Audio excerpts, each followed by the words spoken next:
Oke, assalamualaikum warahmatullahi wabarakatuh. Waalaikumsalam Nah, warahmatullahi wabarakatuh. selamat malam, Kang Ari. Selamat malam, Kang Rian. Aduh, kita malam-malam buat memberikan apa ya ilmu gitu, pengetahuan kepada teman-teman. Sangat Ya, luar biasa, Kang Ari. semoga Apa kabar, Kang teman-teman. Ari? Sehat? Alhamdulillah sehat. Gimana, Kang Rian di Bandung? Alhamdulillah ini merasa dingin nih, hujan terus. Oh, ya. Bandung nggak Bandung Oke, nggak? iya, nggak apa ya namanya tuh dingin, pokoknya mah dingin lah. Tapi tidak menyurutkan semangat buat memberikan pengetahuan bagi teman-teman gitu ya. Ya, siap. Oke, untuk mengefektifkan waktu, marilah kita sebelum mengawali dengan kita baca basmalah bersama-sama. Bismillahirrahmanirrahim. Oke, kali ini kita akan mempresentasikan sebuah tema atau topik yang sangat luar biasa menurut kami gitu ya. Oke, izinkan dulu terlebih dahulu. Kami dari kelompok 3, saya Rion Hendrianto dari kelas PJOR dan teman saya Kang Ari ya, Ya, Kang Ari Utami kami. sama dari kelas PJOR 2022. Eh, di sini kami akan mempresentasikan tentang eh, dalam mata kuliah kajian pedagogi, di mana tema itu adalah kajian antropologis filsafat terhadap hakikat manusia dan pendidikan. Oke, pasti tidak sabar lagi untuk menantikan pemateri yang sangat luar biasa. Ya, izin share screen, Kang Ari. Oke, silakan. Eh, ini tidak bisa share screen ya, Kang. Diizinkan dulu itunya pengaturannya. Ada di pengaturan share screen, klik yang panahnya nanti partisipan all.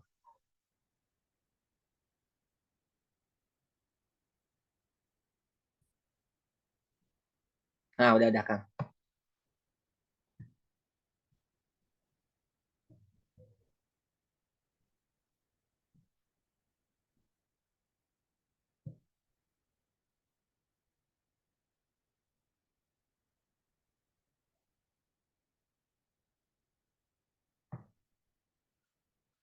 Oke, kembali lagi ya. Kajian antropologis filsafat terhadap hakikat manusia dan pendidikan. Oke. Nah, bentar. Is. Kajian antropologis filosofi terhadap hakikat manusia dan pendidikan melibatkan pemahaman tentang bagaimana manusia memahami dirinya dan dunia di sekitarnya. Nah, serta bagaimana pandangan ini mempengaruhi pendidikan dan pengembangan manusia. Oke, kita gambarkan bahwa antropologis filosofi ini kita membahas tentang manusia ya. Tadi manusia memahami dirinya dan dunia di sekitarnya. Nah, manusia itu dicirikan dengan makhluk hidup yang sangat unik gitu ya. Unik, kompleks, eh, memiliki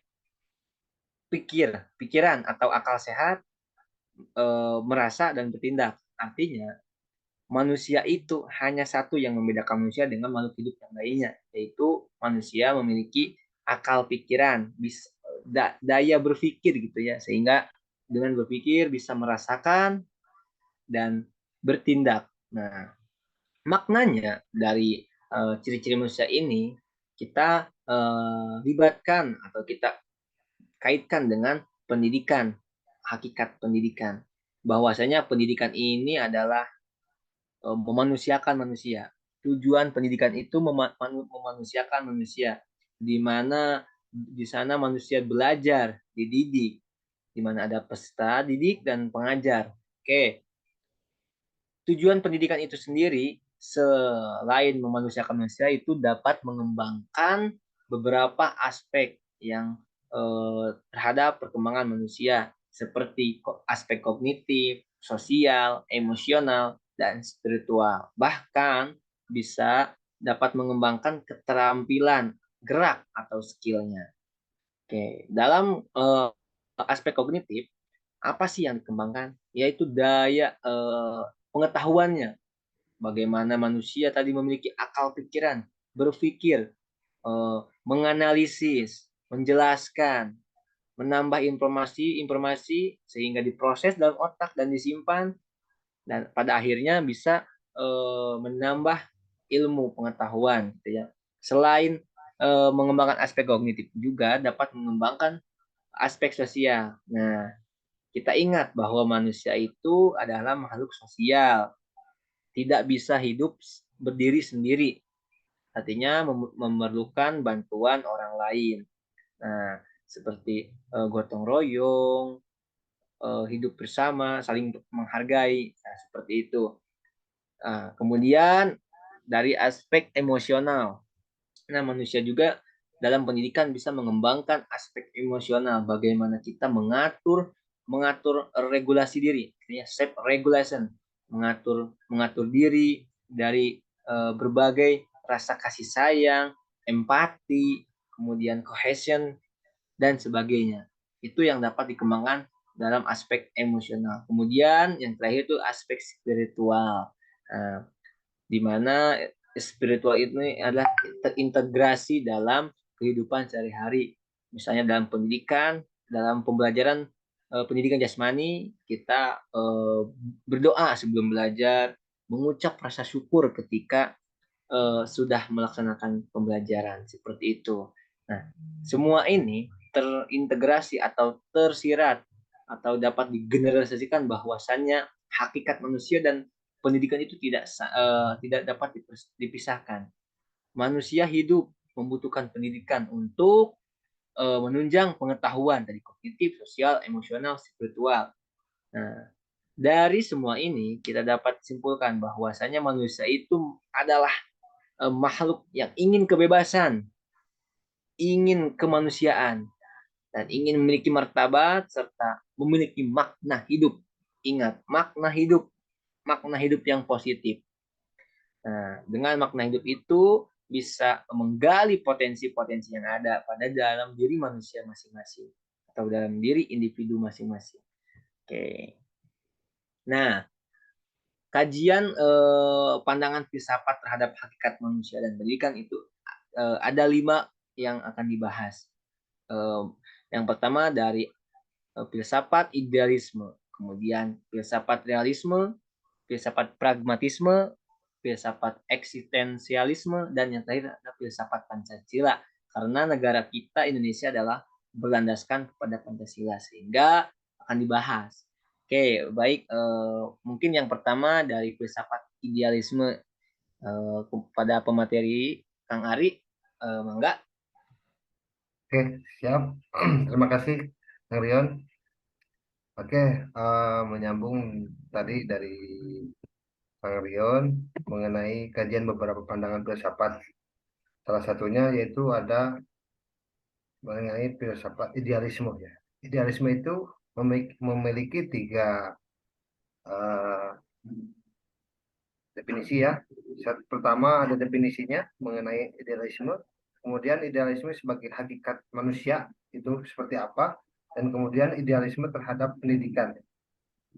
Yang pertama mulai idealisme memiliki definisi adalah suatu penekanan pada realitas, ide, gagasan, pemikiran akal, pikiran atau kedirian daripada sebagai suatu penekanan pada objek-objek dan daya daya material ya menurut Knight tahun 2007. Kemudian idealisme hakikat manusia yaitu idealisme menganggap hakikat manusia adalah jiwa dan rohaninya. Jadi idealisme itu merupakan bagian dari jiwa dan rohaninya manusia. Kemudian idealisme sebagai pendidikan. Dalam pendidikan, idealisme menekankan pada pentingnya mengembangkan potensi intelektual dan moral siswa melalui pendidikan yang berpusat pada ide-ide dan nilai-nilai. Jadi idealisme ini eh, dalam pendidikan itu lebih menekankan kepada potensi intelektual ya, kemudian tadi moral, kemudian ide-ide dan nilai-nilai. Oke, selanjutnya kajian yang kedua, pandangan tersebut yaitu mengenai realisme.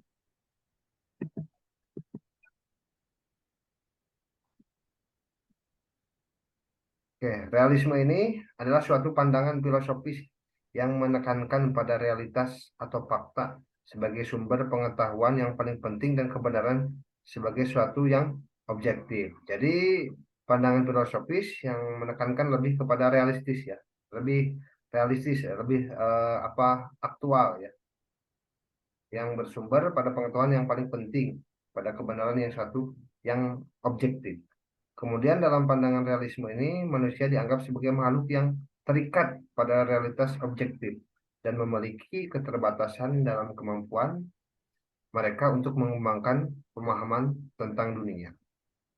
Dalam hal ini, pendidikan realistis menekankan pada pentingnya mengajarkan siswa untuk berpikir secara kritis, logis, serta untuk mengembangkan kemampuan mereka dalam melakukan observasi dan analisis terhadap fenomena dunia nyata.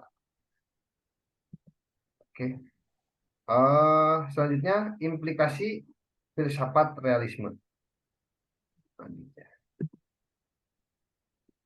Implikasi filsafat realisme itu memiliki tiga peran ya. Yang pertama sebagai tujuan pendidikan, kemudian peran pendidik atau guru, kemudian peran peserta didik atau siswa ya. Implikasi filsafat realisme itu untuk tujuan pendidikan itu mengarahkan peserta didik untuk mencapai penyesuaian hidup dan tanggung jawab sosial. Jadi tujuan pendidikan dalam filsafat realisme itu siswa itu mampu dengan pendidikan itu mampu mencapai penyesuaian hidup ya, mendapatkan kehidupan yang layak dan memiliki tanggung jawab terhadap sosial. Kemudian peran pendidik dalam filsafat realisme itu seorang pendidik atau guru haruslah menguasai pengetahuan ya.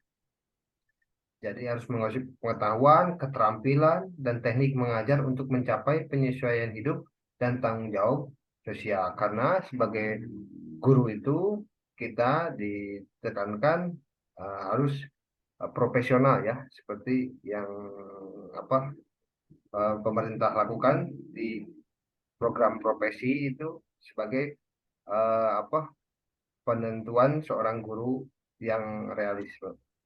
Kemudian peran peserta didik ya. Peserta didik memerlukan kedisiplinan dalam mengikuti instruksi yang diberikan oleh pendidik untuk mencapai tujuan pendidikan. Jadi peran pendidik itu kedisiplinan dalam mengikuti instruksi dari pendidik ya. Selain memberikan peran pendidik itu selain memberikan ilmu juga memberikan contoh ya agar pendidik itu memiliki kedisiplinan untuk mencapai tujuan pendidikan.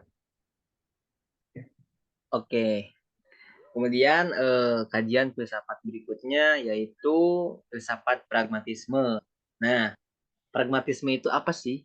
Dari secara bahasa itu dari kata pragma, artinya tindakan atau aksi. Nah, sedangkan kita bahwa filsafat pragmatisme ini didasarkan pada tindakan atau aksi manusia yang nyata gitu, yang sesuai.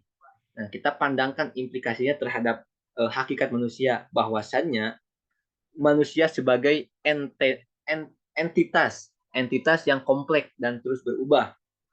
Nah, jadi manusia itu seiring dengan perkembangannya zaman, pertumbuhan dan perkembangannya itu memiliki hal yang kompleks gitu dan terus berubah-ubah karena tadi didasarkan pada pemikiran, pola pikirnya, kebutuhannya, sifat dan sebagainya. Nah, itulah pada hakikat manusia. Sedangkan implikasinya pada hakikat pendidikan bahwasanya pengalaman sebagai sumber belajar yang utama.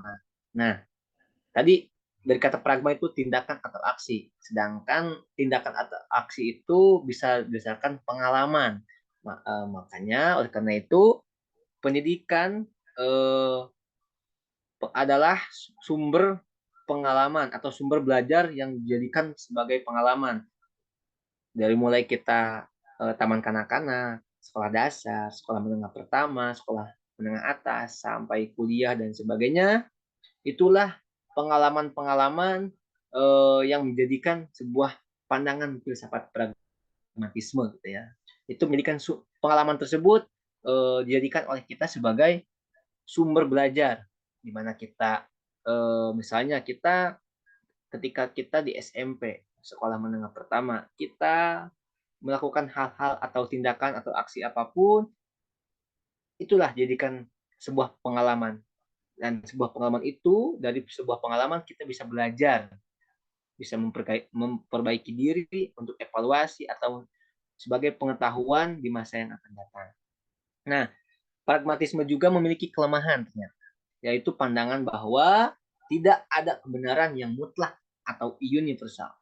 Sehingga dibutuhkanlah nilai-nilai moral yang kuat pada pandangan filsafat pragmatisme ini. Nah, dari tadi pengalaman, karena eh, semua hal yang dalam proses hidup manusia itu pasti itu yang ketika sudah melalui itu disebut pengalaman. Nah, dalam menunjang kehidupan tersebut kita harus didasarkan pada nilai-nilai moral yang kuat, sehingga tadi hidup kita itu lebih bermakna, kebermaknaan hidup yang sangat positif. Oke, seperti itu. Oke, berikutnya itu ada kajian filsafat eksistensialisme. Ini eksistensialisme itu dari kata eksis ya. Mau kemana sih kita? Nah, seperti pada gambar go this way here, stop here, try to warm. Nah, eksis gitu ya. Eksis itu kita sering dengarlah kata orang itu eksis. Orang itu eksis. Nah, sebenarnya itu eksis itu hal yang wajar gitu ya pada hakikat manusia itu. Nah, kita implikasikan bahwa eksistensialisme adalah pandangan filosofis yang menekankan pada kebebasan eksistensi individual dan keberadaan manusia. Menurut pandangan ini, manusia harus mengambil tanggung jawab penuh atas keberadaannya dan menentukan makna hidup mereka sendiri. Nah, oke, dalam konteks hakikat manusia, eksistensialisme menekankan pada pentingnya individu dan kebebasan. Menurut pandangan ini, manusia tidak memiliki hakikat yang tetap atau ditentukan sebelumnya, dan harus menciptakan makna dalam hidup mereka sendiri melalui tindakan dan keputusan mereka. Tadi dalam berbagai pengalaman. Sedangkan dalam makna pendidikan, eksistensialisme menekankan pada pentingnya memberikan siswa kesempatan untuk mengeksplorasi dan menentukan makna dalam hidup mereka sendiri. Oleh karena itu, seorang guru harus mampu menciptakan situasi belajar yang menyenangkan. Peserta didik berpusat pada peserta didik, mengeksplor sendiri sehingga banyak mengeksplor. Jangan sampai gaya belajar tradisional terus dikembangkan, bagaimana guru yang dominan berperan, sehingga peserta didik terbatas gitu ya untuk mengeksplor dari berbagai sumber pengetahuan. Nah, jadi biarkanlah peserta didik itu eksis gitu ya, mencari sendiri, mengeksploitasi sendiri, sehingga bisa mereka bisa menekankan pada pengalaman langsung interaksi sosial dengan teman sebayanya, dengan guru, dengan masyarakat, dan bisa merefleksikan pribadi. Nah, jadi siswa berikanlah kebebasan tapi yang terarah dan positif, seperti itu. Oke, Kang Ari lanjut.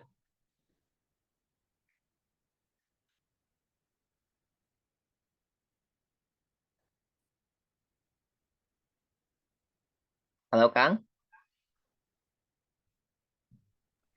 Sorry, saya mute. Oke, Oke. selanjutnya eh, pandangan filsafat terhadap hakikat manusia dan pendidikan mengenai filsafat Pancasila ya. Oke, filsafat Pancasila ini memiliki tiga ya arti. Filsafat Pancasila menghargai nilai dan hak pribadi selama tidak bertentangan dengan kepentingan masyarakat atau negara. Jadi filsafat Pancasila ini eh, sesuai dari sila kelimanya itu menghargai nilai-nilai dan hak pribadi selama tidak bertentangan dengan kepentingan masyarakat atau negara. Kemudian hakikat manusia menurut pandangan Pancasila adalah sebagai makhluk ciptaan Tuhan yang Maha Esa, makhluk individual dan makhluk sosial ya. Seperti diartikan dalam sila kelima, keadilan sosial bagi seluruh rakyat Indonesia ya. Itu makhluk untuk makhluk individual dan sosial. Kemudian yang ketiga, hakikat pendidikan berdasarkan filsafat Pancasila adalah proses pengembangan potensi dalam diri manusia ke arah yang lebih baik. Jadi filsafat Pancasila ini mendukung dalam proses pendidikan dan mulai dari kebijakan dan kurikulum di Indonesia seperti tertuang dalam filsafat Pancasila ini adalah sebagai proses pengembangan potensi dalam diri manusia ke arah yang lebih baik. Oke, alhamdulillah Kang. Tidak terasa materi yang kita sampaikan sudah berakhir. Alhamdulillah, Oke, thank you. kita stop start dulu Kang. Kita ngobrol bincang-bincang terlebih dahulu lah. Oh ya, Oke. Waduh, ruangan rapat yang sangat indah ya, ya. Kang. Mungkin habis ini kita diadain sesi pertanyaan ya. Ya, itu nanti sesi tanya jawabnya kita berikan kepada apa ya audiens. Oke. Audiens itu nanti harus melihat tayangan video kita di YouTube. Tunggu channel YouTube channelnya kita publish gitu ya di YouTube. Jangan sampai ketinggalan. Oke, jadi Jangan lupa subscribe, like, and comment ya, dan share oke. ya. Ah, betul betul Kang.